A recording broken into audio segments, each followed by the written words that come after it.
मला हे सगळ्या प्रेक्षकांना सांगायचं आहे की हो, हे खरं आहे. राहुल द्रविड माझे काका आहेत. पण it is not a very usual thing to happen in life की हो, राहुल द्रविड माझा काका आहे असं म्हणणं सुद्धा मला असं वाटतं की तुम्ही ग्रांटेड घेण्यासारखं आहे. द ग्रेट आपले राहुल द्रविड यांची ही पुतणी असते. सो प्लीज म्हणजे प्लीज आम्हाला सांग. It is more like honour, respect आणि प्रिव्हिलेज. कारण इतक्या मोठ्या माणसाचा आपल्याशी काहीतरी इतका जवळचा संबंध असणं म्हणजे हॅट्स ऑफ खरंच त्या माणसाला. आणि राहुल द्रविड माझे काका आहेत असं तू शाळेत सांगायचीस का? अरे लोक मला असं अजूनही, आणि एक खरं सांग ना, राहुल द्रविड तुझा काका आहे का, ए प्लीज सांग ना, ए आम्हाला भेटव ना. तर मला असं व्हायचं की गाईज हो खरंच म्हणजे. पण कसं होतं ग की तुम्ही एखाद्या फॅक्टची एनकॅशमेंट करणं बरोबर नाही आहे. भलेही it is fact, it is truth, पण इतकी मोठी व्यक्ती म्हणजे मी असंही नाही की मी समोर जाऊन राहुल काका असं नाही म्हणत. It always comes with a respect की मी खरं तर मी काही नावाने हाकच मारत नाही. आमची जेव्हा जेव्हा ब्रीफ भेट झाली आहे मी एकतर अशी त्या ऑरामध्येच असते की आई ग हा कोण आहे आणि मला ह्याला भेटायला मिळतंय, ह्याच्याशी संवाद साधायला मिळतंय, हेच माझ्यासाठी फार मोठी गोष्ट आहे. इट इज अ बोनस की खरंच आमचं नातं लागतं. म्हणजे माझे आजोबा आणि त्याचे आजोबा हे चुलत भावंड होते. त्यामुळे पण सुरुवातीला कसं होतं की फार भेटीगाठी होऊ शकायच्या नाहीत. कारण त्याचं पण करिअर वॉज ॲट हिज पीक, अजूनही आहे, नेहमी राहील. पण आत्ता थोडंफार कसं झालं की भेट होऊ शकली. कारण तो जेव्हा कोच या रोलमध्ये गेला तेव्हा थोडं तरी ॲटलिस्ट की एक पटकन 15-20 मिनिटं तरी. तुझ्यात सुद्धा ती क्रिकेटची आवड आहे एवढी? अरे ॲब्सोल्युटली माझ्या it runs in my blood. कारण माझे आजोबा महाराष्ट्रासाठी अंपायरिंग करायचे. माझे वडील तर आजही पूर्णपणे कार्यरत आहेत क्रिकेट या फील्डमध्ये. कारण ते फर्स्ट क्लास क्रिकेटर राहिलेले आहेत, ते सिलेक्टर राहिलेले आहेत, ते येस ऑल्सो ते खूप मोठ्या एका IPLच्या टीमसाठी टॅलेंट स्काउट म्हणून त्यांनी काम केलेलं आहे. आत्ताही गहुंजे स्टेडियममध्ये ॲपेक्स काउन्सिल मेंबर म्हणून ते कार्यरत आहेत. आणि खरं सांगू तर बाबाच्या क्रिकेटच्या या योगदानामुळे राहुल द्रविडची आणि आमची अजून जास्ती ओळख किंवा भलंही नातं असलं तरी आपण असं कुठली गोष्ट ग्रांटेड घेत नाही. त्यामुळे मला हे सगळ्या प्रेक्षकांना सांगायचं आहे की हो, हे खरं आहे. राहुल द्रविड माझे काका आहेत. पण it is not a very usual thing to happen in life की हो, राहुल द्रविड माझा काका आहे असं म्हणणं सुद्धा मला असं वाटतं की तुम्ही ग्रांटेड घेण्यासारखं आहे. So we treat that relation with that respect. आणि माझ्या वडिलांच्या क्रिकेटच्या योगदानामुळे आमचं अतिशय सुंदर नातं त्याच्यासोबत आहे. एक असा पैलू जो त्यांचा, राहुल द्रविडचे आपण सगळेच आम्ही मोठे चाहते आहोत. अर्थात अख्खा भारत आहे आणि अर्थात म्हणजे क्रिकेट प्रेमी जो असेल जगात तो राहुल द्रविड यांचा चाहता आहेच.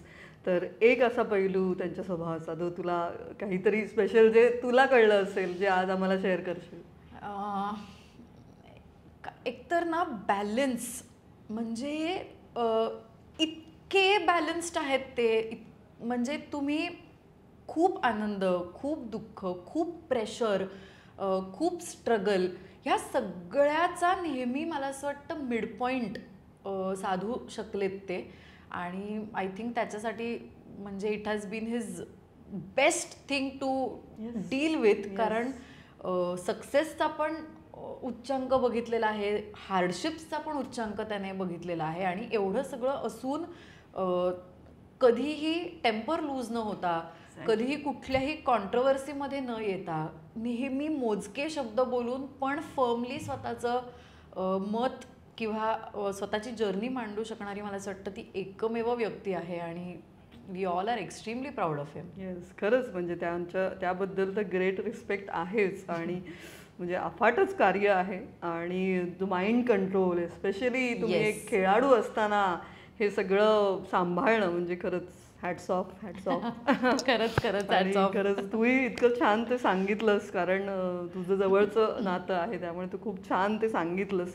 आणि मग अशी पिचवर तूही यायला लागलीस, तुझीही क्रिकेटची आवड सुरू झाली, तू आता होस्ट पण करतेस मोठे मोठे टुर्नामेंट्स. प्लीज त्याही बद्दल थोडं सांग. अगदी लहान असताना इट वॉज अ कंपल्शन, कारण आमच्या घरी 24 तास आजोबा आणि बाबा असल्यामुळे क्रिकेटचेच चॅनल सुरू असायचे. आणि असंही नाही की फक्त हायलाईट्स लावल्यात तर चालेल का वगैरे, प्रत्येक एक आणि एक बॉल, म्हणजे टेस्ट मॅच असली तरी 5ही दिवस प्रत्येक बॉल बघणं हे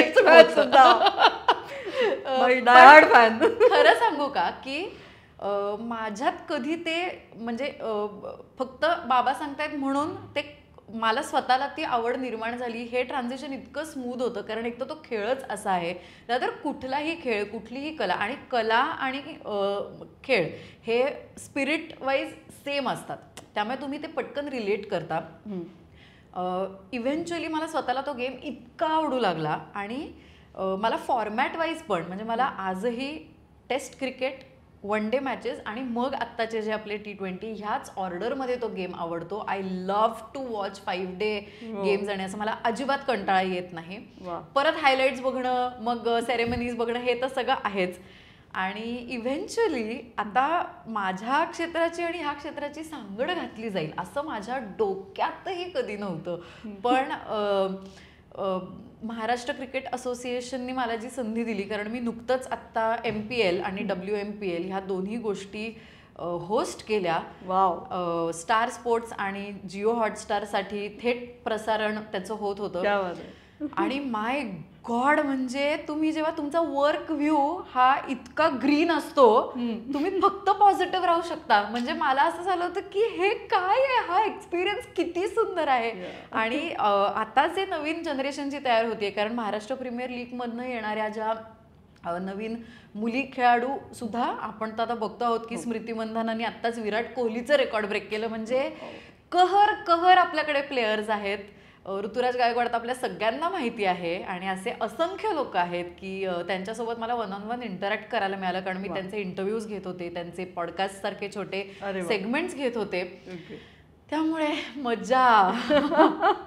ते तू प्रचंड एन्जॉय करतेस, म्हणजे प्रचंड. क्या बात आहे. जे कळलं जेव्हा आधी ती असं टेलिव्हिजनवर नव्हती तेव्हा मधल्या काळात ती एवढं काय काय करत असते, आत्ताही करते, आणि आता टेलिव्हिजनवर सुद्धा आहे. एकीकडे सिरियलचं शूटिंग पण चालू आहे आणि एकीकडे हे सगळं चालू आहे.